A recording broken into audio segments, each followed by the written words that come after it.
सनसनी। आईना देखकर बोले ये संवरने वाले।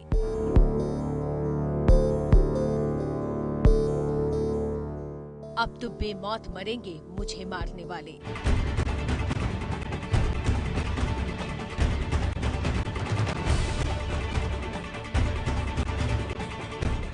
एक हीरोइन की खूनी कहानी।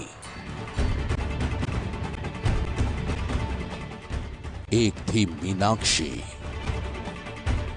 अब तो बेमौत मरेंगे मुझे मारने वाले।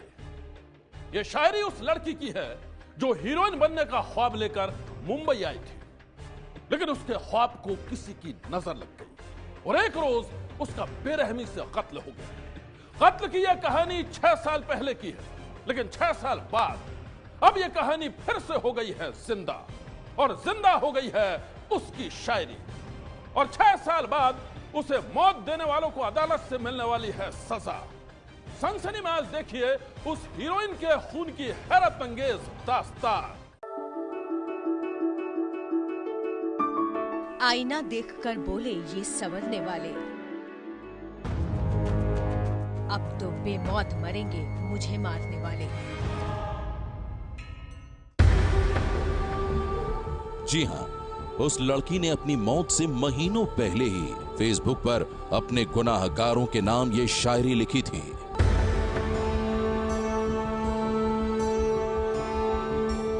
और एक दिन अचानक वो मुंबई से हो गई लापता।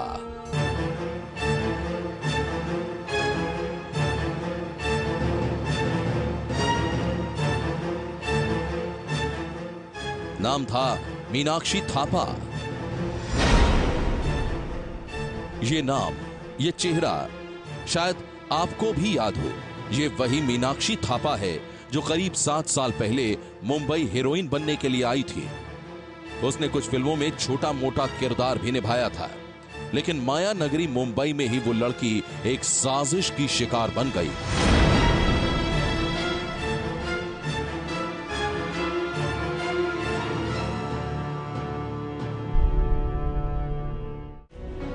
और एक रोज अचानक उसका कत्ल हो गया।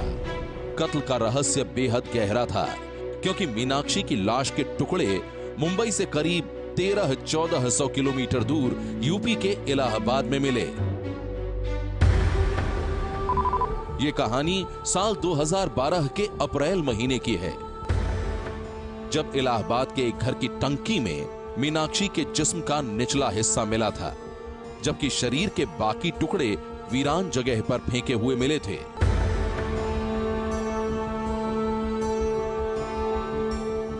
एक उभरती हुई हीरोइन मीनाक्षी थापा के कत्ल की साजिश मुंबई में रची गई थी और कत्ल को बेरहमी से अंजाम दिया गया इलाहाबाद में।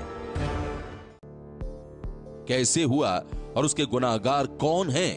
पुलिस ने जब इस राज का खुलासा किया तो सामने आया मीनाक्षी के 2 गुनाहगारों का नाम। मीनाक्षी इन्हीं दोनों की खूनी साजिश की शिकार बन गई। इन दोनों ने ही मीनाक्षी को मुंबई से इलाहाबाद ले जाकर उसके जिस्म के टुकड़े टुकड़े कर दिए थे। मीनाक्षी की हत्या के कई दिनों बाद ये दोनों पकड़े गए। इस दिल दहला देने वाले केस की सुनवाई मुंबई की अदालत में हो रही थी।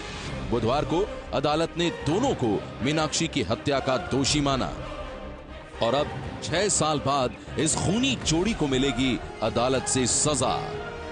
मीनाक्षी थापा के मर्डर के केस में 2 आरोपी को आज कोर्ट ने अमित कुमार जायसवाल और उसकी गर्लफ्रेंड प्रीति सुरिंग को दोषी करार कर दिया है। कोर्ट ने मीनाक्षी थापा का मर्डर उसकी साजिश करने का लिए और उसकी डेड बॉडी की डिस्पोज ऑफ करने के लिए और इंफॉर्मेशन ऑफ टेक्नोलॉजी के मुताबिक कोर्ट ने उसे दोषी करार कर दिया। कोर्ट ने आरोपी को आज ये कहा है कि सजा के बारे में उनको कल दलील पेश करना है। आरोपी के तरफ से और सरकारी पक्ष के तरफ से कल हम कोर्ट में दलील पेश करेंगे। आईना देखकर बोले ये संवरने वाले। अब तो बेमौत मरेंगे मुझे मारने वाले। अपनी मौत से पहले मीनाक्षी ने जो कहा था अब वही होने वाला है। अब उसके कातिल अमित और प्रीति सजा से बच नहीं पाएंगे। 6 साल पहले अभिनेत्री मीनाक्षी थापा मुंबई से कैसे लापता हुई, कैसे उसका कत्ल हुआ और उसके कत्ल की वजह क्या थी, यह पूरी कहानी 6 साल बाद एक बार फिर से जिंदा हो गई है। कहानी माया नगरी मुंबई में पलने वाले उस सपने की है जो एक खूनी खेल पर खत्म हुई।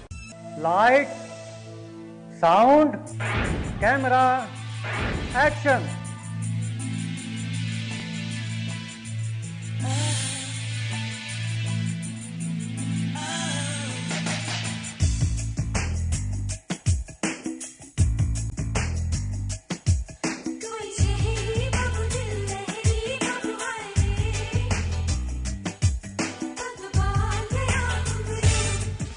Cut cut cut, excellent, outstanding performance. तुमने तो कमाल ही कर दिया। मैं तो तुम्हारी एक्टिंग का फैन हो गया हूँ। ओके दत्ता साहब, आज का शूट कंप्लीट हो गया है। बाकी का शेड्यूल आप मुझे बता देना। ठीक है, मैं बता दूंगा। चलो भैया तैयारी करो। हेलो, हाँ बस मैं निकल ही रही हूँ। आज का शूट कंप्लीट हो गया है। ओके। वो लड़की बॉलीवुड की एक हीरोइन बनने का ख्वाब देख रही थी, वो भी फिल्मों की दुनिया में कामयाबी की बुलंदियों को छूना चाहती थी। देहरादून की उस लड़की का नाम था मीनाक्षी थापा।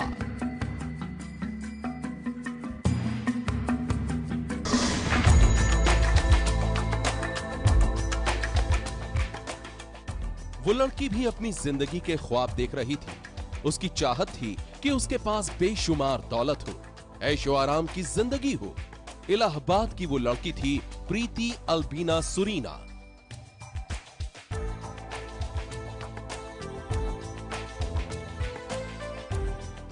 और इस कहानी का तीसरा किरदार है एक नौजवान अमित जायसवाल। इलाहाबाद का रहने वाला अमित भी फिल्मों में काम कर शोहरत और दौलत हासिल करना चाहता था।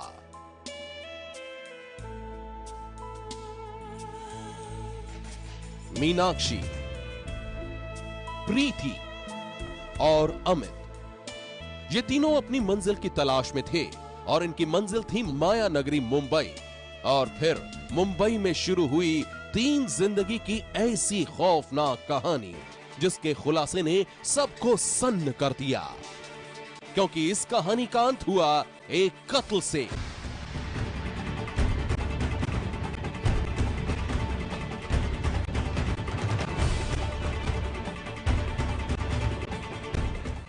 मीनाक्षी थापा, प्रीति और अमित, ये तीनों नाम एक वक्त गुमनामी के अंधेरे में थे। वो तीनों एक वक्त फिल्मों की दुनिया में शोहरत और दौलत हासिल करना चाहते थे और वो तीनों अपने सपनों का पीछा करते करते मुंबई पहुंच गए और इसके बाद शुरू हुई सपनों को पूरा करने की कहानी। मीनाक्षी थापा, इस चेहरे को शायद आपने टेलीविजन या किसी फिल्म में देखा होगा। मीनाक्षी एक वक्त देहरादून की आरआई कॉलोनी में रहने वाली एक आम लड़की थी। उसके पिता की काफी पहले मौत हो चुकी थी, लेकिन मीनाक्षी अपने सपनों को जिंदा रखना चाहती थी। उसने अलग अलग विज्ञापनों में काम कर मॉडलिंग की दुनिया में कदम रखा था, लेकिन मीनाक्षी को शौक था एक्टिंग का। उसका सपना था हीरोइन बनने का और इसी चाहत में मीनाक्षी ने फिल्मों में छोटे मोटे किरदार निभाने शुरू कर दिए। और एक दिन वो देहरादून से मुंबई आ गई। माया नगरी मुंबई में मीनाक्षी को फिल्मों में कोई बड़ा काम नहीं मिला। वो फिल्मों में बतौर जूनियर आर्टिस्ट काम करने लगी। साल 2011 में मीनाक्षी ने 404 नाम की एक फिल्म में छोटा सा रोल किया। इसके बाद उसने मधुर भंडारकर की एक फिल्म हीरोइन में भी छोटा सा किरदार निभाया। लेकिन इन सब के बावजूद मीनाक्षी को इंतजार था एक बड़े ब्रेक का।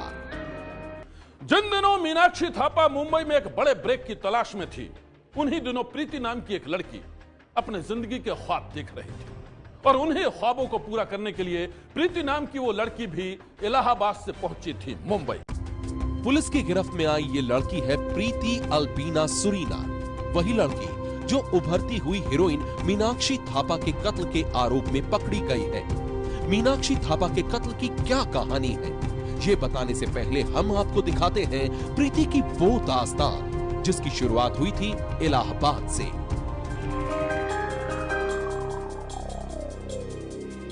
इलाहाबाद की रहने वाली प्रीति भी एक वक्त दौलत और शोहरत के ख्वाब देखा करती थी। जिंदगी के ऐसे ही दौर में एक दिन प्रीति की मुलाकात हुई अमित जायसवाल नाम के एक नौजवान से। अमित पेशे से वकील था, लेकिन वो एक्टिंग सिखाने के लिए शहर में कोचिंग सेंटर भी चलाता था। प्रीति और अमित जब पहली बार मिले तो लगा कि दोनों की मंजिल शायद एक है, क्योंकि दोनों फिल्मों की दुनिया में अपना करियर बनाना चाहते थे। और एक दिन दोनों इलाहाबाद से मुंबई आ गए। शादीशुदा अमित के घर छोड़ने से उसके पिता भी हैरान रह गए, जबकि प्रीति ने भी घर वालों को अंधेरे में रखा था। और जो अमित जो उसका दोस्त है, उससे आपकी मुलाकात है? नहीं। अमित जायसवाल जो वही प्रीति उसी के यहाँ काम कर रही थी, पहले कोचिंग खुला रहा ना। अच्छा। वही 3-4 साल किया है, तो फिर बाद में बोला कि बम्बई जा रहा। हम बोला बम्बई मत जाओ और काम धाम छोड़ो, शादी कर देंगे। तो बातें नहीं सुनती है, जाएंगे बोले। उसके बाद चले गए, हमारा बातें नहीं सुने तो हम छोड़ दिए, जाओ जैसे करो। मतलब आपके गैर रजामंदी से नहीं बम्बई गई? नहीं। मेरे बच्चे को वो भोजपुरी फिल्म में हीरो बनाने के लिए ले गई थी। यह संज्ञान में आया 30 मार्च को। मतलब सपना दिखाया उसने। हाँ, ये हमें जब समझा तब मुझे आशंका बढ़ी कि ये मतलब इस टाइप से है। तब बहू से हमने कहा बेटा ऐसा ऐसा करके दो, तो उन्होंने मतलब एप्लीकेशन दिया। इनको जानकारी में थी कि हाँ प्रीति से इनका चल रहा था विवाद, हमारे संज्ञान में नहीं आया था। इन दोनों लोगों में इस विषय को लेकर के प्रीति मीनाक्षी अक्सर विवाद हुआ करता था। अमित और प्रीति दोनों अपने घर वालों की मर्जी के खिलाफ मुंबई में एक नई जिंदगी का सपना बुन रहे थे, लेकिन कुछ ही दिनों में उन्हें मुंबई की फिल्मी दुनिया की हकीकत का एहसास हो गया। दौलत और शोहरत मिलना तो दूर, वो दोनों बतौर जूनियर आर्टिस्ट बनकर रह गए थे। और उन्हीं दिनों अमित और प्रीति की मुलाकात हुई मीनाक्षी थापा से। मीनाक्षी दिखने में तो खूबसूरत थी ही, उसकी बातें भी ऐसी थीं जैसे कि वो किसी दौलतमंद घर की बेटी हो। यही नहीं, मीनाक्षी ने प्रीति और अमित को ये झूठी कहानी बताई कि वो नेपाल के एक शाही परिवार की लड़की है। मीनाक्षी की इन बातों से प्रीति और अमित को लगा कि उसके पास बेशुमार दौलत है, और इसी दौलत की चाहत में उन्होंने मीनाक्षी को एक भोजपुरी फिल्म में हीरोइन का रोल दिलाने का झांसा दिया। प्रीति और अमित ने मीनाक्षी से कहा कि अगर काम चाहिए तो उसे इलाहाबाद चलना पड़ेगा। मीनाक्षी भी प्रीति और अमित की बातों में आ गई। वो प्रीति और अमित के साथ इलाहाबाद के लिए चल दी। मीनाक्षी मुंबई से कहां गई इसका पता उसके घर वालों को भी नहीं था, लेकिन एक रोज जब उन्हें फोन पर फिरौती की धमकी मिली तो उनके होश उड़ गए।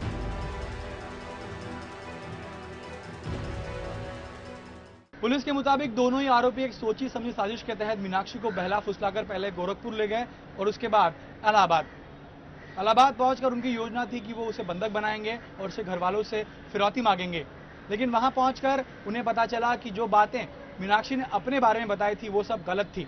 मीनाक्षी एक रईस घराने से नहीं बल्कि एक साधारण परिवार की एक साधारण लड़की थी। अमित और प्रीति ने पैसों के लालच में मीनाक्षी का अपहरण किया था। उन्होंने मीनाक्षी के परिवार वालों से 15 लाख की फिरौती मांगी थी, लेकिन मीनाक्षी के घर वालों ने बेटी को बचाने के लिए जैसे तैसे 60,000 रुपए ही अमित के अकाउंट में जमा किए। अमित और प्रीति को लगा कि अब उन्हें इससे ज्यादा पैसे नहीं मिल पाएंगे, और इसलिए दोनों ने मीनाक्षी को ही खत्म करने का फैसला कर लिया। पुलिस के मुताबिक फिरौती की रकम न मिलने पर प्रीति और अमित ने मीनाक्षी की बेरहमी से हत्या कर दी। उसके बाद लाश के टुकड़े टुकड़े कर दिए। यही नहीं, दोनों ने मीनाक्षी के धड़ को एक टंकी में डाल दिया, जबकि उसके सिर को चलती हुई बस से वीरान जगह पर फेंक दिया।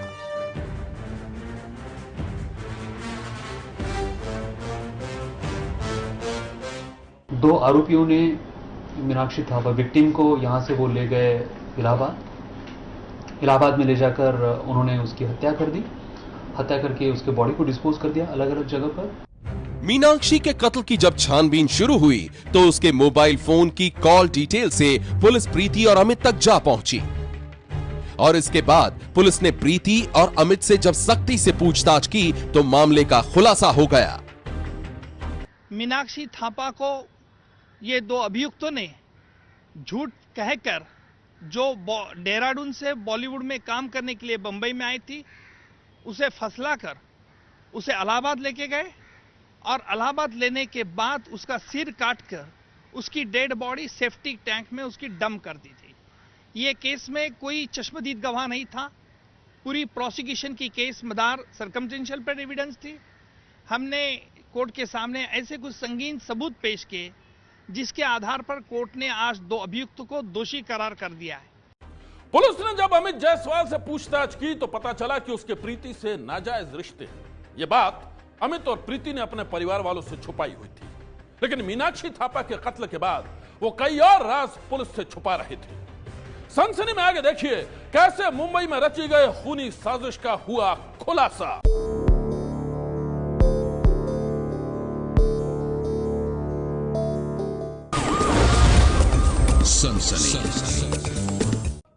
एक उभरती हुई फिल्म हीरोइन मीनाक्षी थापा अपने सपनों को पूरा करने के लिए मुंबई आई थी, लेकिन वो फंस गई एक साजिश में।